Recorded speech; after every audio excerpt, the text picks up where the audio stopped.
Good morning, everybody. Welcome to Monday 5 Live. Here we are again with another wet Monday. I think the last 4 or 5 Mondays have been wet and feeling a bit bleary-eyed this morning. I know my kids went off to school feeling a bit sleepy. We all got woken up by the heavy rain and wind last night. So welcome to a new week. Today I am talking about the best health advice I ever heard. And this is now something that I now teach my clients. And the thing that made me kind of think about talking about this today was that I mention it in my second book, and I'm just going through my second round of edits, and I thought actually this is quite a good subject to talk about. So the best health advice I ever heard came about 4 years ago. Now, at that time I was very, very sick. I was going through topical steroid withdrawal, and I also had I was recovering from toxic heavy metal poisoning. And part of the way I dealt with that sickness when I could was I would go out for long walks, because I was so housebound and so unwell. Fortunately, I was well enough to go out and walk, and that became my therapy. It was a time where I could kind of escape my reality. I'd get the nice cool breeze on my skin, which would help it not be so itchy at that time. And it was like killing 2 birds with 1 stone, because I'd get my exercise, which was really good for my physical and my mental health at that time. But also I would listen to podcasts or audiobooks, and they were always about people who had been really, really sick and who had recovered. And that was like a beacon of light for me at a very dark time, because I didn't know when I was going to get better, and I didn't know how long I was going to be trapped inside this terrible condition that I was going through. So I'd go for these really long walks, sometimes up to 2 hours a day, just so that I could listen to these stories.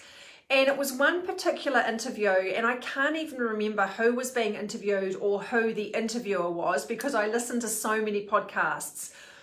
But the piece of advice that came through was, you must become an expert on yourself.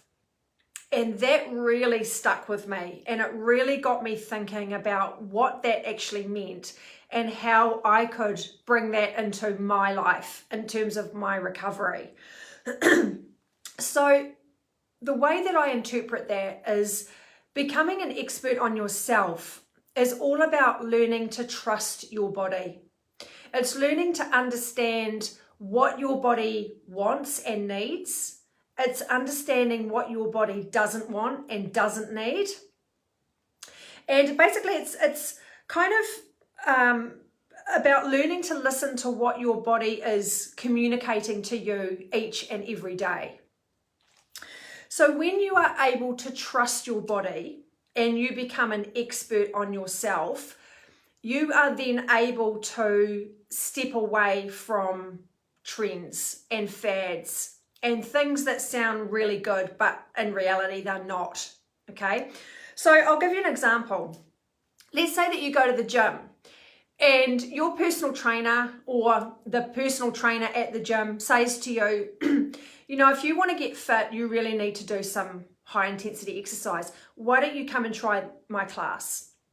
So you go and try the class, and it completely nails you. You're feeling like you're not quite at that level yet. And then after that class, it takes you about a week to recover. So if you are someone who doesn't understand your own body and you don't have a trust in your own body, you will potentially go back to that class and go, oh, it's just because I'm unfit. Excuse me. It's just because I'm unfit. My personal trainer said that this is the way to get fit, and so this is what I need to do. So you do another class, and then it takes you another week to recover. This is where people are getting stuck in a vicious cycle of doing things that really aren't good for them. So that the person who doesn't trust their body will just keep following what they're being told to do by an expert. the expert, if they were an expert on themselves, they would know that taking a week to recover from a high intensity class is not, there's something not right about that. That's your body telling you that it doesn't like that intensity exercise. It's wiping your body out. So, you know, this is really important because this kind of thing's happening all the time. We get clients coming to us who are doing really high intensity exercise, for example, because that's what they've been told by the fitness industry. That's how they're going to lose weight. That's how they're going to tone up, all that sort of thing. But they're getting injured or they're taking a long time to recover, and then it becomes a chore because they don't enjoy it. It's too painful. And rather than listening to the body and understanding what the body is trying to communicate by giving you an injury or making it hard to recover, they just keep going and keep going. Now, this is because the way our medical system is set up, this is really sad actually, we have all developed a mistrust in our bodies. This is partly to do with the doctors giving people medication all the time and saying, well, this is really your only option. Or another problem that's come about is people blaming things on their genes. Genetics have got about maybe 5% max to do with health issues. The rest is lifestyle. So we're not being empowered by the medical system to become experts on our own bodies. We're actually being disempowered with the medical system saying, well, you know, the medication is the only thing that can fix you. It's not going to heal on its own. You know, your diet doesn't matter. Or because your grandfather or your father had heart disease, well, then that's why you've got heart disease. That's very disempowering, and it's actually really incorrect, and it drives me mad actually that we're still in an age where the medical system is so flawed. Right, so another example of becoming an expert on yourself. Now this one applies to me personally. At the moment there's a big trend going on for taking apple cider vinegar. And the reason I'm talking about this is because this issue actually popped up on Facebook last night. A friend of mine in Australia is currently sick, and someone on her Facebook page recommended that she take apple cider vinegar twice a day. And I said to her, please don't do that. You're going to wreck your liver, you're going to wreck your stomach acids, and you're going to wreck your teeth. The teeth thing, that's a whole other side issue. So personally, I tried the apple cider vinegar a few years ago when it was, you know, just coming into being really trendy, and everyone was, you know, recommending it about being, you know, it's being so good for your gut and it's really good for your immune system. So I tried it, and it didn't upset my stomach.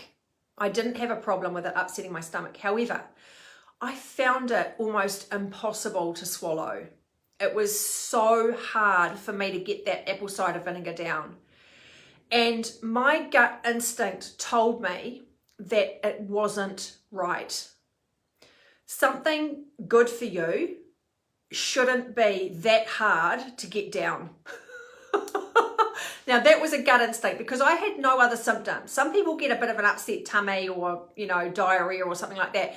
I didn't get anything like that. But I knew that because I was really struggling to get that apple cider vinegar down, that was my body. It was like my body was almost rejecting it. It was going, no, this isn't right. And I stopped doing that very, very quickly. I think I did it for like a week, and I was like, no, I can't do this anymore. And it was around that time that I started kind of getting into a bit more research around the plant-based diet, and I looked into apple cider vinegar and realized that the vinegar component of apple cider vinegar is really gnarly on your liver. It'll just absolutely wreck your liver in the long term, among other issues as well. So someone who is not trusting of their body or is not an expert on themselves will continue to do those things. They will continue to be sucked into fads and trends and gimmicks because they don't know how to listen to what their body's telling them. So with both those examples I gave with the exercise and the apple cider vinegar, in both instances the body is saying, I don't like this. It's too much. It's not what I need right now. So it's really, really essential that you become an expert on yourself. And the way that you do that is you start listening. So if you've got any aches, pains, niggles, headaches, migraines, joint pain, arthritis, gut issues, your body is trying to tell you something. And generally what happens is the body will start to whisper. Okay, it'll whisper to you, okay, it'll give you a headache, or it'll give you, some neck pain or some back pain. That's the whisper. Over time, the whisper gets louder and louder and louder. Okay, oh, I'm having heart palpitations. That's a whisper. Over time, if you ignore the whispers, it becomes a scream from the body. The body's going, you're not listening to me. Shut up and listen to what I'm trying to tell you. And that's when you end up with chronic health issues like a heart attack or a stroke or something really, really bad. So you have to start listening to what your body's telling us. And most of us are very good at telling the body to shut up. We don't like to listen, or we ignore it, or we take some medication. And as I mentioned, our medical system is very flawed for chronic illness. It's all about giving you medication, blaming your genes, or telling your body that it's attacking itself. No, it's none of those things. You just have to learn to listen. You must become an expert on yourself.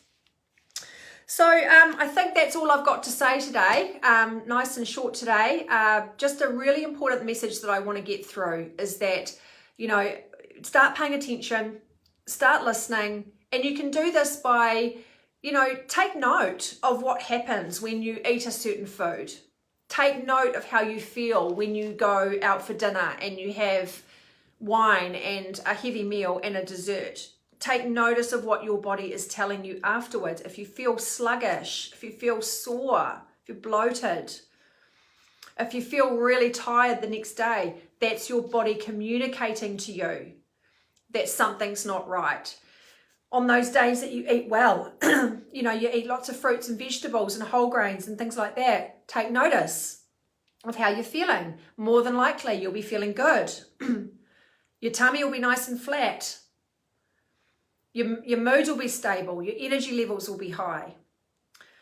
So yeah, going to leave it there today. I hope that was useful for you. It's certainly something, that piece of advice certainly really resonated with me, and it's always stuck with me, and I'm still working on that today. So there's still things that pop up for me from time to time, and I'm very conscious of listening to what the body is trying to tell me. And if my body wants to reject something, not because it gives me pain or anything like that, but if I find it hard to actually ingest, I listen to that, and I listen to, if I've overdone it somehow, or eaten too much of a certain food, I'm learning so much more now to listen to what that means. And this is now what I try and teach to my clients. So the best way to do this is to really take a holistic approach to healing.